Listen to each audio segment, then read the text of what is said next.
잠언 17장 7절부터 14절을 가지고 말씀드리겠습니다. 7절에 거만한 말이 미련한 사람에게는 안 어울린다.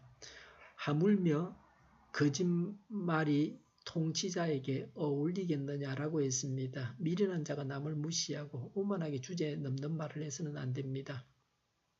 마찬가지로 신실하고 진실하다고 인정받는 자가 거짓말을 하는 것이 더욱 용서받기 어려운 행위입니다. 북한과 관련해서 대통령이 하는 말을 다 믿기가 어렵습니다. 대통령의 말과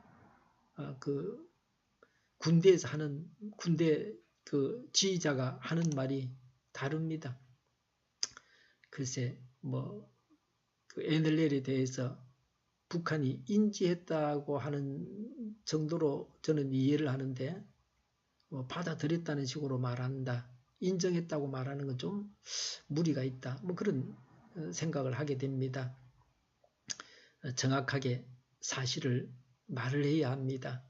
그리고 그 아래 실무자들과 말이 일치해야 합니다. 일치하지 않는 것, 이것이 문제입니다.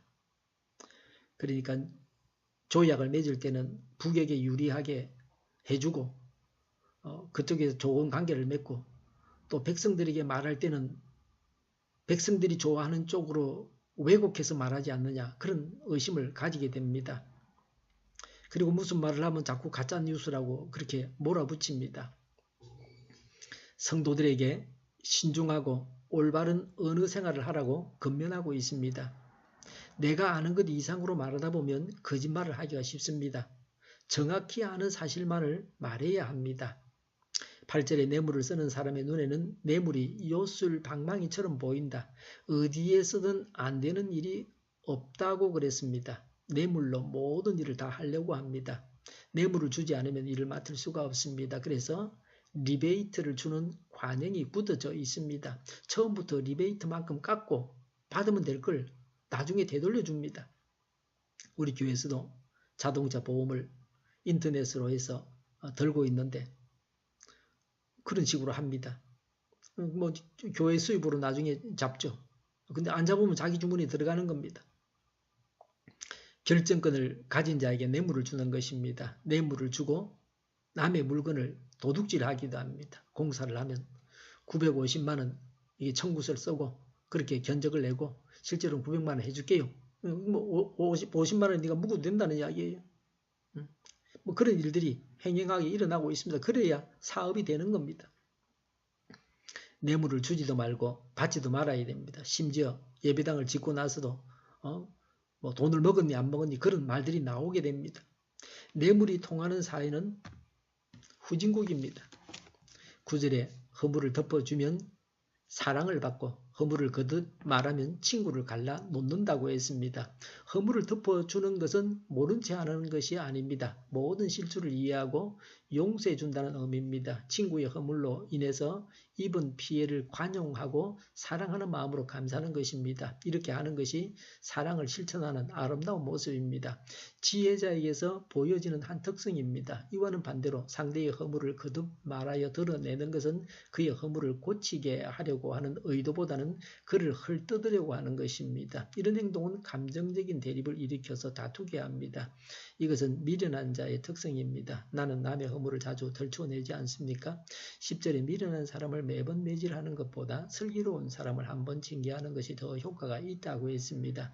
미련한 자는 아무리 맞아도 되지 않습니다. 미련한 자는 자신에 대해서 만족합니다. 그래서 다른 사람이 아무리 좋은 책망을 하고 충고를 해도 받아들이지 않습니다. 충고를 받아들이지 않는 자가 미련한 자입니다. 사람은 누구나 자신이 부족하다는 것을 깨닫고 권면하는 말씀을 달게 받아들여야 합니다. 신명기 25장 2절과 3절에는 백성들에게 형벌로 매를 때릴 때에 40대 이상은 때리지 말라고 했습니다. 여기서 매번 100번 매질은 매우 가혹한 형벌을 말합니다. 합당한 책망이 많은 형벌보다 더 깊은 인상을 남깁니다.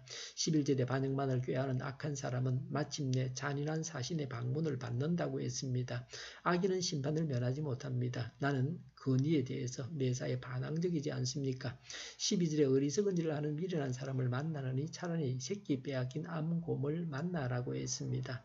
미련한 자와 함께 행동하는 것이 매우 위험하고 어리석은 일입니다. 미련한 자로 인해서 무슨 피해를 당할지 모릅니다. 심하면 살해당하기도 합니다. 무조건 불지르고 죽이는 자도 있습니다. 미련한 자를 경계해야 합니다. 13절에 악으로 선을 갚으면 그의 집에서 재앙이 떠나지 않는다고 했습니다. 악한 행실에 대한 심판이 필연적입니다. 하나님께서 배후에서 징벌하고 계셔서 재앙이 떠나지 않습니다. 구원하러 오신 예수님을 십자가에 못 박은 유대인들의 악한 행위를 연상시키는 말씀입니다. 유대인들은 구세주를 죽이고 2000년 동안 나라 없이 살아야 했습니다. 14절의 다툼의 시작은 둑에서 물이 새어 나오는 것과 같으니 싸움은 일어나기 전에 그만두어라고 했습니다. 이웃과 다투지 말고 화목해야 합니다. 저수지에 작은 구멍이 생겨서 물이 셀 때에 초기에 막지 않으면 구멍이 점점 커져서 순식간에 걷잡을 수 없게 됩니다. 이와 같이 다툼도 처음에는 사소하게 되나 그냥 두면 악화되어서 큰 분쟁으로 발전합니다. 그 전에 어리석은 다툼을 그치고 화해해야 합니다. 싸움이 벌어진 다음에 수습하기는 매우 어렵습니다. 초기 단계에서 거쳐야 합니다. 싸워서 서로에게 피해가 발생하고 상처가 생기게 됩니다. 남과 북이 다시 전쟁의 소용돌이 속에 휘말리고 있습니다. 그것은 거짓 평화 때문입니다. 평화가 조약으로 오는 것을 보지 못했습니다. 평화 조약을 믿지 말아야 합니다. 속아서는 안 됩니다. 기업이 심하게 경쟁을 하면 이익이 줄고 또 적자에 허덕이게 됩니다. 분별해서 만나야 할 자를 만나고 들어야 할 말을 들어야 합니다. 어리석은 자가 아니라 지혜로운 자가 되어야 됩니다. 악을 행할 것이 아니라 선을 행해야 합니다. 기도하겠습니다. 분별해서 만나야 할 자를 만나고 들어야 할 말을 듣게 하옵소서. 어리석은 자가 아니라 지혜로운 자가 되게 하여 주시옵소서. 악을 행할 것이 아니라 선을 행하게 하여 주시옵소서. 주일 준비를 잘해서 내일은 하나님 앞에 아름다운 예배를 드리게 하여 주시옵소서. 우리 동일교회가 만군은집하게 하여 주시옵소서. 예수 이름으로 명하노니 모든 병만은 물러가고 몸의 모든 부분들은 온전하게 될지어다. 신유의 기적을 베푸셔서 지금도 저희의 질병을 고쳐주시옵소서. 저희와 교회와 이 나라의 민족을 불쌍히 여겨주시옵소서. 독재 정권이 무너지고 평화 통일을 이루고 적과 통일이 되지 않게 하여 주시옵소서. 전쟁 위험이 사라지게 하여 주시옵소서. 평화의 균형이 계속 유지되게 하여 주시옵소서. 북한의 핵 문제를 해결해 주시고 신앙의 자유를 늘 누리며 살게 하여 주시옵소서. 하나님을 대적하는 세력들이 바로 망하게 하여 주시옵소서. 국회와 정부가 하나님 기뻐하시는 법만 만들게 하여 주시옵소서. 반성경영의 모든 법과 내규와 영들이 지구상에서 즉시 철폐되게 하여 주시옵소서.